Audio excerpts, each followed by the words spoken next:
And I'd like to now present our first speaker, Mitchell Lane, in the Department of Management and Accountancy.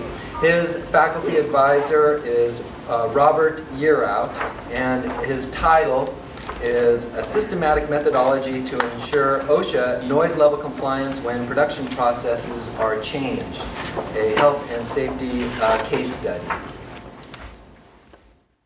How's everybody doing? Again, my name is Mitchell Lane, and is it better with the mic or without? With, okay. All right. I was very fortunate to get to do this study with Highland Brewing, and it was a noise study that we were checking to see if they were OSHA compliant with their noise levels.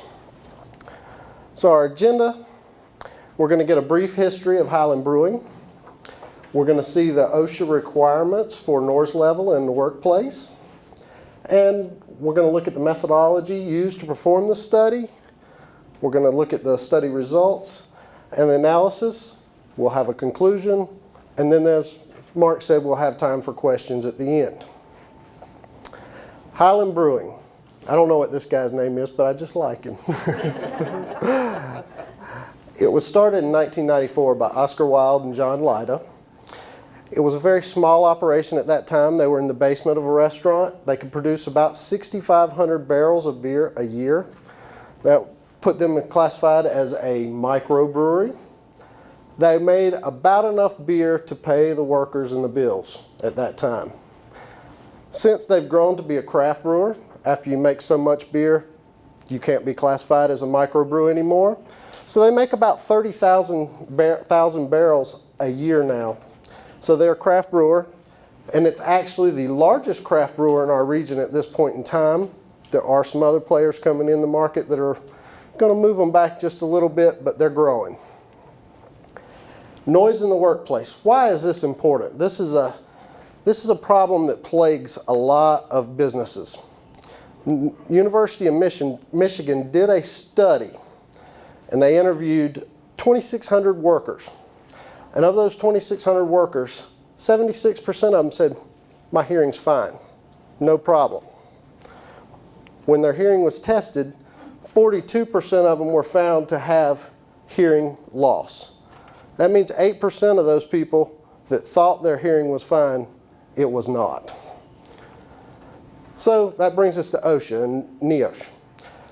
OSHA is the Occupational Health and Safety, or Occupational Safety and Health Administration. They set the regulations for workplace safety. And NEOSH is the National Institute for Occupational Safety and Health. It's part of the CDC. They do the research and make recommendations. Their recommendations will lead to OSHA regulations. OSHA regulations. The regulations for noise in the workplace is based on a sliding scale. It starts at 85 decibels, and at 85 decibels you can work 16 hours. That's a long work day, but every time that goes up by 5 decibels, the time you can work cuts in half. At 115 hours, or 115 decibels, you can work 15 minutes. Anything above that is unacceptable, with the exception of a pulse noise of 140 decibels or less when hearing protection is used. And a pulse noise is a fraction of a second. If it's a second or longer, it's not considered a pulse. Here's the sliding scale, and you can see how rapidly it goes from 16-hour workday down to 15 minutes. It's not a wide range when it comes to the noise levels. When you fall on that scale, you have to follow OSHA regulations. You have to have a noise conservation program. First, you have to take procedures to reduce the noise at the source. If you need to quiet machines down, replace machinery, things like that. Your workers have to wear hearing protection. That's mandatory. They have to have their hearing checked once a year to see if they're having hearing loss from the noise.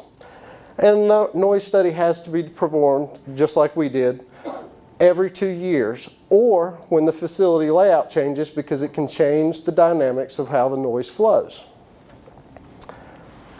The noise study was last performed by UNCA in 2008, and at that time Highland met all the requirements for OSHA.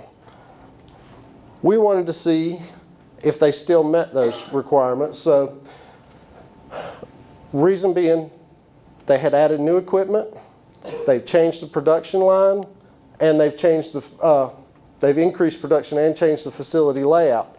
And when you do that, you have to do a new noise study. Our goal was, again, to see that they were still in compliance. And I'll go ahead and tell you, they've done a really good job.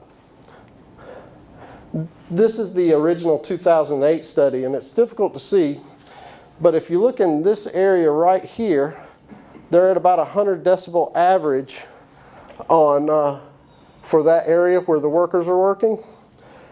And although they were in compliance, it was a little bit high. Later we'll see where they're at on the new noise study. But we're going to look a little bit at their facility. This is the bottling line. This is your #1 cause of noise. That's an accumulation table. It's where bottles are loaded onto a conveyor and they're funneled down to a single line. And those bottles clanking together make the majority of the noise in that facility. You wouldn't think about glass bottles making that much noise, but that right there is what generates most of the noise. On the right, the white machine is a boxing machine. And on the left, you have the packaging machine. A little bit difficult to see, but both those and the bottling machine, which is in the back right there, those use pneumatics. And those pneumatics, after they work, which pneumatics, for those that don't know, is air pressure. When they work, they bleed off and it makes a high-pitched noise. That's another point of contention there. Here you see the bottling line, and behind you see the white foam. This is one of the things they've done since the last study, and it's to baffle some of that noise from the bottles to where the workers are actually working. This is their keg production line, and one of the loudest points on this is the keg washer. And to solve that, from the last time the study was done, they put this foam around the washing area, and it has greatly reduced the noise. These are fermentation tanks, and they, being solid metal, bounce noise all over the place and change the dynamics. And they're stationary, and later we'll see why that's important. Methodology. We use two types of meters. We used a spot meter, which is a GenRad permissible sound level meter, and a dosimeter, which is the Quest Electronics. Each was calibrated daily. For the spot meter, data was collected by creating a grid. There were 13 north-south points and 6 east-west points for a total of 78 points. The spot meter, actually, I would hold it in my hand like this, stop at each point, and take a reading. 20 samples were taken in total. Obstacles. There were some obstacles to getting good data for the spot meter reading.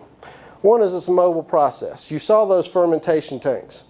They don't move, so everything that happens with the beer has to move to the tanks. Things like filtering. This machine right here has electric motor running the beer through at a high pressure. It makes a lot of noise. They have pressure washers, they have pumps. They move around, so they're never in the same place each day. So as you're moving around, the noise contour can change. And inconsistent processes. I don't mean that Highland's inconsistent, it's just that they bottle 2 sizes of bottles, and they fill kegs. Those aren't done on the same days at the same time, so the process isn't identical every day. Dosimeter. Dosimeter is a meter that would be attached to a worker, much like this microphone for the camera is attached to me, and he would wear it the entire shift. It would collect the noise levels. It would give you a time-weighted average, peak noise, and give you an idea of what that worker was actually experiencing throughout the entire day. When we collected the data. Spot meter reading was placed in a standard deviation chart. And we had 5 points, which, 5 points that were out of the range up top there. And of those points, all of them could be attributed to peak noises on that particular day. It was a significance level of 0.00135. The non-conformance, like I said, were to peak noises. And we had an 82 average noise level. This is down from when we did our study in 2008. So Highland has done a great job with their noise conservation program. And I'll point out in this area right here where we were at 100 decibels last time, it's at 84 now. So they've done a really good job of lowering the average noise level. Dosimeter. It collected peak noises of the highest peak being 121.5 decibels. The longest peak duration was 119 decibels, which lasted for 2 seconds. That moves that out of a pulse noise. So from that aspect, they did have a couple of peaks that were out of compliance. OSHA permits a pulse of 140, as we've talked about, but they exceeded the 115 decibel limit all but 1 day of testing. But not all of those were in excess of a pulse noise, so most of them were in compliance. It gave us a time-weighted average of 84.5 decibels. Now, some of you might say, well, both my spot meter average and that are less than the 85. Do they still need hearing protection? Yes, the peak noises are above it, and that is so close to 85, it could change any particular day. Average noise level on the contour map was lower, peak noises higher, and we're going to attribute that to one, their production has increased tremendously. While I was working there, they had to bring in a third forklift. They had to increase forklift usage, and the horn on that forklift, I measured at 119 decibels right at the back of the forklift, and it needs to be loud so workers can hear it, but at the same time, you've got a peak noise coming from there that has to be in the facility.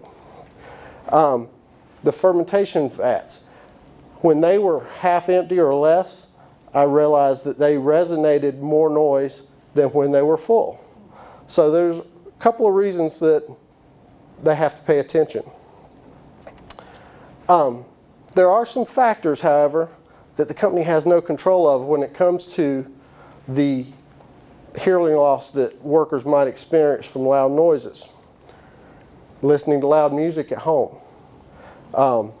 We have no idea how much loud music a worker is listening to, how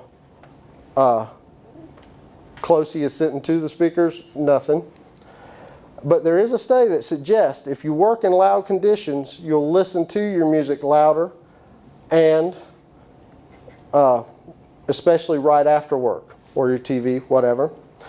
To test this, on a couple of days, I went out, and when workers would leave for lunch, I would put the spot meter in their car to test how loud their radio was. And on average, it was 98 decibels. So I only did it a few days and only with a couple of employees, but it just shows you that they're hearing loud music outside of work, and they didn't have their hearing protection on when they did this. So, with this study, we had some conclusions. They need to pay attention to the peak noises. Notice if they're a consistent peak noise happening on a regular basis or if it's random. They need to continue their hearing protection or hearing conservation program. They're doing a great job with it. We've seen they've lowered the average noise level even with increasing production. They need to identify those peak noises and try and reduce them at the source. One of the loud noises was when they bleed off a tank, the air that rushes out was really loud. Maybe try and figure a way to vent that out the roof instead of inside the building. Then there was a couple of other things that like that could be identified that could reduce those peak noises. Proper storage and handling techniques, they need to continue doing that. Keep things from like a pallet of bottles falling over, because that would be extremely loud. And education programs. When I was in there, most of their workers were very aware of noise and what it could do to you. And so they need to continue that education so that their workers can be aware and continue their programs as well. So in conclusion, we have looked at the history of Highland Brewing. We've looked at the OSHA and NEOS regulations. We've looked at the methodology used. We've seen the study results and the analysis of those results. Here are the works cited for our study. If any of you want these, you can write down my email and I'll email them to you, because that's a lot to write down. But at this time, I'll take any questions. Did you have to report your findings to OSHA? Well, I believe they keep those reports on hand so that if OSHA comes and checks, they can show that they are following the regulations. Yeah, thank you, Mitchell. That was a great presentation. I was intrigued a little bit by the OSHA regulations. They seem to indicate that noise exposure is cumulative. So like you said, when workers leave the plant, they get in their car, they have their car radio. That's kind of a personal choice issue. But what about other recreational activities like movies or sports stadiums? Do we know anything about the noise levels there? There's actually going to be a study on that following mine. And so if you come back here next time, you'll get to see that one. But yeah, that is a point of concern. Churches, I mean, people don't think about churches being loud, but some of them are very loud. Sporting events, all of that is a point of concern, but there's not really any regulation towards that, because OSHA is focused on workers. Okay. Does the brewing industry have their own standards for that? I'm not aware of that. Do you know if they do?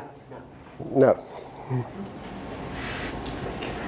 And I'm sorry if you mentioned, I missed it, but the OSHA permissible noise levels that you showed up on there, that's without hearing protection, I guess. When you get on that scale, as soon as you get to 85 decibels, hearing protection is required. Okay. If you're below 85, then you can go without hearing protection. So even if the workers have hearing protection and there's noises that are higher than those, it's still not okay? Yeah, if it's at 85, you got to wear hearing protection and you can only work there 16 hours.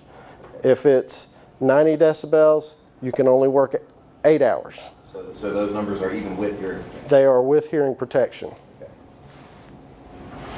So for the information about people driving their car and the radio is 98 dB, is there any way to conclude that they do that because they're losing their hearing related to their work environment? So they set the radio to the level that they can hear it? There is a study that has been It's done. not a personal choice. Right. There's a study that's been done that showed when workers were in a loud environment, they did listen, at least initially when they left work, to it louder. Now, whether or not these particular individuals did it because of it being loud in the workplace or because they just like loud music, we don't know. So it's kind of hard to judge that one, because it's a personal choice, and you would have to rely on that person telling you if they listen to it loud or not. Did OSHA make exceptions for things like forklifts? Did they decide that getting run over by the forklift was worse than? Well, what it is that forklift is 119 decibels, but it's less than a second. So it falls under that pulse noise. So it's allowable, and it's safer for them to have the noise and not get run over than to have no noise and potentially somebody getting run over. Are businesses required by OSHA to contain noise within their facility? And in hearing about noise pollution and things like that, how does the external environment, how is the external environment impacted by noise within a brewery or within a plant? to be completely honest, we were focused on the workers and the noise inside, so I did not research what the regulations are on the outside. I would almost think that would be more of a local regulations based on your local county governments, because OSHA is primarily focused on workers. So, but to answer your question, I don't know. In your time at Highland, did you discuss with them any additional noise protection measures they might want to consider based on your research? What I did talk to a few of their supervisors at different times about things like on that accumulation table, I found one vibrator that was a little louder than the others, and he said those have a tendency when they get older to get a little louder, and they try and replace them. And then they were also provided with a copy of our study, which listed out things like possibly trying to vent the blow off from the tanks and a couple of other peak noises. And they're getting a copy of this today, so they get to see it again. But yeah, we had a few recommendations, but they're doing such a good job. It's very minor what they, I mean, it's really trying to pull a few peak noises out here and there, but for the most part, they've done a superior job of getting that place quietened down. Just one more question. We'll have to move on. This is a very practical question, but what you said about the car radio and conversations that I have with my wife about, are you listening to me? How well do you hear? I know I'm not the only male in the room that does that, but are there very inexpensive tests, to say this is how loud the radio is? In other words, are the testing devices pretty inexpensive?